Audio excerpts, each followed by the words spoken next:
एक एम है, एक टारगेट है कि एक बड़ा मनोज वाजपेयी, नवाज भाई जैसा या इरफान खान जैसा एक बड़ा अभिनेता बनना है मुझे। उसके लिए मैं लगातार कोशिश करता रहता हूँ।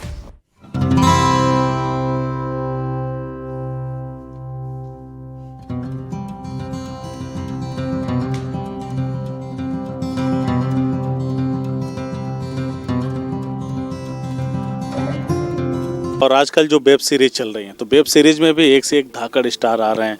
अभी आश्रम काफ़ी चर्चा में है बॉबी देओल की। तो इस तरह की जो वेब सीरीज शुरू हुई हैं जिसमें ज़बरदस्त अभिनय देखने को मिल रहा है और रंगमंच से ज़्यादा जुड़े हुए कलाकार इसमें काम कर रहे हैं और ज़बरदस्त बेजोड़ अभिनय, वो जो खाटी होता है गांव का या जिस क्षेत्र के ऊपर भी आधारित फिल्में होती हैं उसका रंग उसमें दिखता है। तो क्या ये एक नए दौर की शुरुआत है वेब सीरीज? बिल्कुल, मुझे लगता है कि ये वेब सीरीज़ खासकर सिनेमा और कलाकारों के लिए बहुत बेहतर है और एक नया आयाम है। नए लोगों को काम मिलता है, खासकर जो बहुत एक पारंपरिक तरीके से रंगमंच करते आ रहे थे उनके लिए एक बड़ा प्लेटफॉर्म है कि अब वेब फिल्में बन रही हैं, वेब सीरीज़ बन रही हैं, तो उसमें बहुत सारे कलाकारों को काम मिल रहा है। इवन जो आप जिसकी बात कर रहे हैं आश्रम की, उसमें भी मेरे ग्रुप के ही जो विक्रम कोचर हैं, उन्होंने बहुत अच्छा किरदार किया सब इंस्पेक्टर का। तो ऐसे और हमारे जो गुरुजी हैं अनिल रस्तोगी जो मुख्यमंत्री के किरदार में हैं और दूसरे वाले सीएम के जो पीआरओ हैं संदीप यादव, वो भी, ये सब हमारे दोस्त मित्र हैं। तो एक अच्छा हम लोगों के लिए बहुत अच्छी उम्मीद है इस तरीके की फिल्में बन रही है। और ख़ासकर जो रियल सिनेमा है, पहले थोड़ा ड्रामा होता था, हीरो हीरोइन, अब वो हीरोज़ में थोड़ा सा वो अभी ख़त्म हुआ है। अभी कहानी हीरो हो गई है, कहानी पे और कहानी के किरदार हीरो हो गए हैं। तो सिनेमा का जो वो था वो सिनेरियो थोड़ा सा चेंज हुआ है और बहुत बेहतर है कि आप जुड़ सकते हैं। जैसे गंगा वासेपुर फिल्म थी, आप देख के आपको लगेगा कि ये हमारे इर्द गिर्द की घटना है। वो लैंग्वेज देख लीजिए या उसका देश काल वातावरण जो खाटीपन मैंने जो हाँ खाटीपन जो आप बोले हैं वो वैसा ही एकदम बिल्कुल है। मिर्जापुर के कुछ फिल्मों में कुछ जो एक सीरीज आई थी श्री प्रकाश शुक्ला के ऊपर जो आई थी और अभी एक और आई है, अभी सेकंड पार्ट आने वाला है रक्तांचल, जो मुख्तार अंसारी और ब्रजेश सिंह की आपसी झड़प के ऊपर है, उसका सेकंड सीज़न आने वाला है। तो इस तरीके से ही जो सिनेमा है, जो वेब आया है, अच्छा ये है कि जैसे सिनेमा रिलीज़ होता है तो इंडिया के सिनेमा घरों में, लेकिन जो वेब पोर्टल पे होता है वो एक साथ ही करीब 100-120 देशों में एक साथ रिलीज़ करते हैं। तो ये एक आप कह लीजिए कि इंटरनेशनल लेवल पे जो कलाकार होते हैं, दर्शकों का समूह, व्यापक दर्शकों का समूह 48 घंटे में 100 मिलियन लोगों ने देख लिया, तो ये बड़ा अचीवमेंट है। और हमारा काम जो है वो करोड़ों लाखों लोग देख रहे हैं, तो खुशी मिलती है कि हम तो अब ये देखते हैं कि हमारे वीडियोस को 10 मिलियन लोगों ने देख लिया। मैं सुबह आपका चैनल CIB न्यूज़ में देख रहा था तो 8 मिलियन 9 मिलियन, बड़ी बात है कि एक आजमगढ़ जैसे शहर में एक चैनल खुद का डिज़ाइन करना जिसके 52,000 सब्सक्राइबर हों और 5 लाख, हाँ तो 5,20,000 कुछ ऐसे ही हैं सब्सक्राइबर हैं और 9-10 मिलियन उसके व्यूवर्स हैं। तो ये बड़ी बात है और खुशी होती है कि हमारे चीज़ों को इतने लोग देख रहे हैं। तो ये एक अच्छा। मैंने आपके घर पे एक तस्वीर देखी, सब इंस्पेक्टर हैं आपके, शायद भाई साहब हैं। घर के लोग जब आप पढ़ाई कर रहे थे, फिर आपने अचानक से जब आपका रुझान इस तरफ हुआ हिंदी साहित्य की तरफ या शास्त्रीय संगीत की तरफ जो आपने बताया, और फिर रंगमंच की तरफ झुका हुआ, तो घर के लोगों ने रोका नहीं कि भैया के नक्शे कदम पे चलो, ये कहाँ जा रहे हो, दुनिया भर का संघर्ष है? क्योंकि आमतौर पे अमूमन होता क्या है कि जो हमारा ये पूर्वांचल का क्षेत्र है, यहाँ पे जो नए इस तरह के नवांकुर हैं, फिल्मों में जाना चाहते हैं, वो कुछ छोटे मोटे एल्बम 20,000-15,000 में बना करके 2-4 कोशिश करते हैं जैसे तैसे भोजपुरी फिल्मों में पहुंच जाएं। तो आपने एक अलग से एक रूट चुना, उस पर आप आगे बढ़े। बहुत संघर्ष है मुंबई फिल्मों में, अगर कोई गांव से उठ करके जाए और चीज़ों को करे तो घर वालों ने कहा नहीं कि ये सेफ जोन नहीं है, कहाँ रिस्क लेने का?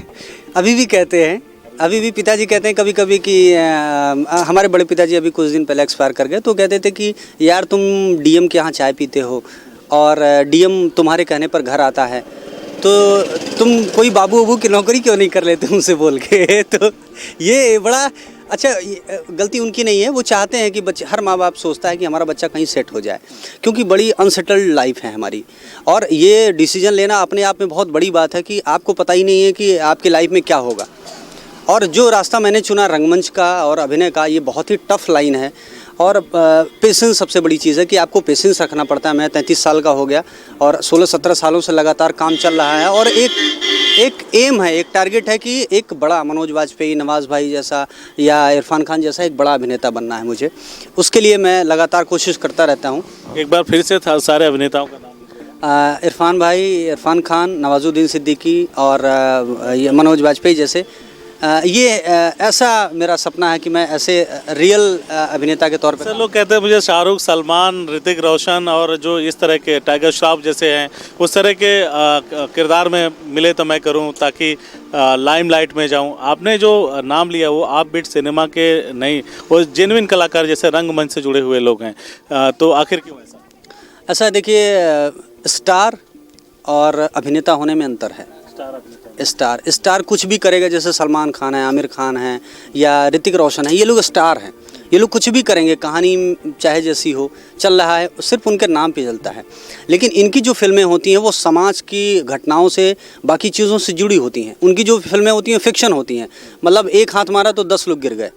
लेकिन जो एक्चुअल सिनेमा है, जो हमारे जैसे अभी वासेपुर की बात हो रही थी, सत्य घटना पे है, या आप जो वेब सीरीज़ की बात कर रहे हैं, इसमें जो एक रियल जो होता है, जैसे आप थिएटर देखते हैं और सिनेमा देखते हैं, उसमें थोड़ा लाउड एकदम एक्टिंग होती है, अलग फॉर्मेट होता है। सिनेमा का अलग होता है, एकदम नेचुरल होता है, आप उसको रिलेट कर पाते हैं। आप ये देखिए कि इंडिया के जो दर्शक हैं वो कितने परसेंट एकदम आम आदमी जैसा जीवन जीते हैं। अब आप मान लीजिए 80% लोग हैं ग्रामीण क्षेत्र के, ऐसे लोग हैं जो ज़्यादातर ऐसे क्षेत्रों में रहते हैं, तो वो लोग इस चीज़ से रिलेट कर पाते हैं। और मेरा ऐसा, जैसे मैंने कहा कि मेरी आत्मा में रंगमंच है, तो मेरा एक सपना है कि मैं एक अच्छा अभिनेता बनूं। हाँ, कि एक अच्छा अभिनेता, कि मैं छोटे से भी किरदार को जीऊँ तो वो उसमें 100% मेरा हो और लोग उस छोटे से भी काम को पसंद करें। तो रंगमंच से जुड़े हुए अभिनेता जो हैं उनके हर एक शॉट में परफेक्शन होता है अभिनय में। लोग उनके अभिनय को देख के समझ पाते हैं कि हाँ, ये अभिनय का चरम है। जी, उसमें ये होता है कि हम लोग इतने पक चुके होते हैं। अब आप समझिए, एक ही स्क्रिप्ट को हम लोग 1 महीने पढ़ते हैं और आपका भी डायलॉग और मेरा भी डायलॉग सबको एक दूसरे को याद रहता है।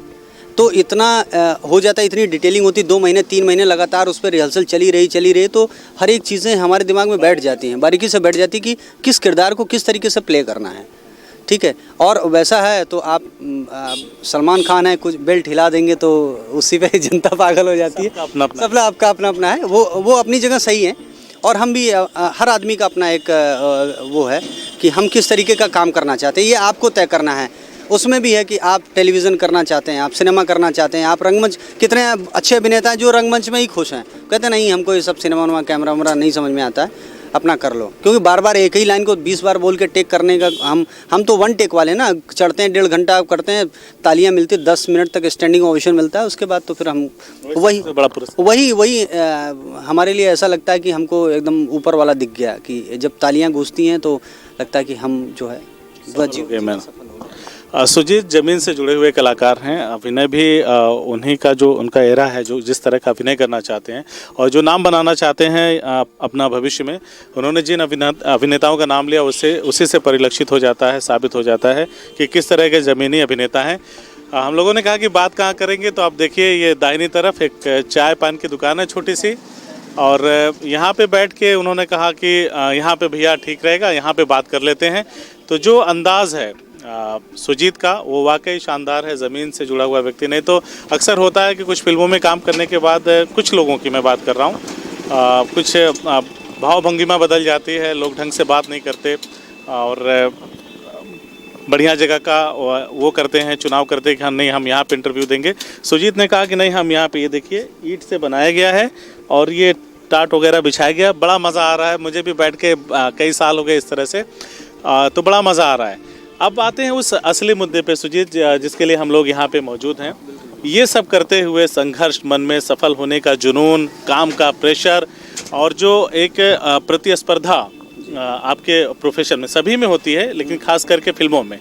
और कहा जाता है कि अगर कंटिन्यूटी या आपके परफॉर्मेंस में दम नहीं रहा तो बहुत जल्दी आप ट्रैक से हट जाते हैं, हटा दिए जाते हैं। तो इतना सारा प्रेशर लेने के बाद फिर गांव का जो माहौल बदलने का, जो साफ़ सफाई का मामला, लाइट का, विद्युतीकरण का जो मामला, तारों का मकड़ जाल फैला उसको हटा करके सिर्फ केबल की व्यवस्था कराना, इन सब के लिए कब सोचा आपने, कैसे समय निकालते हैं? ये मैंने सोचा करीब 6 साल पहले। और क्योंकि मैंने आपको बताया कि मैं बार बार आता था तो उसी कंडीशन में पाता था, बिजली की स्थिति गड़बड़ है। तो मैंने सोचा कि मैं जब आऊँ तो लोग ऐसे ही, जिनके चेहरे पे वो एक निराशा आती है, झलकती है, वो वैसे ही थी। चूँकि मैं खुद एक आशावादी व्यक्ति हूँ, तो मैं जब आता था मुझे ये कंडीशन दिखती थी कि वैसे ही कोई बदलाव नहीं हो रहा है, क्योंकि बदलाव बहुत ज़रूरी है। तो बदलाव नहीं हो रहा, तो इस चीज़ को मैंने ठाना कि अगर मैंने अपने दिमाग में ये लगाया कि अगर मेरे वहाँ तक पहुँच है तो मैं क्यों ना प्रयास करूं, और वो मुझे उसके लिए अलग से समय नहीं निकालना पड़ा। जैसे मैं लखनऊ शूटिंग के लिए गया तो मुझे एक दिन का ब्रेक है, या मैं कोई जैसे मैं इस 10 सालों में मैं 3 बार लखनऊ आया प्ले करने बड़े बड़े महोत्सव में, तो अपनी टीम के साथ। तो उस समय मुझे एक दिन का समय मिला, मैंने प्रोडक्शन ने गाड़ी दे दी, मैं सीधे HOD को चिट्ठी लिख दिया, या मैंने केशव प्रसाद जी को चिट्ठी लिख दी। मेरा जो सबसे बड़ा हथियार रहा है वो चिट्ठी रहा है।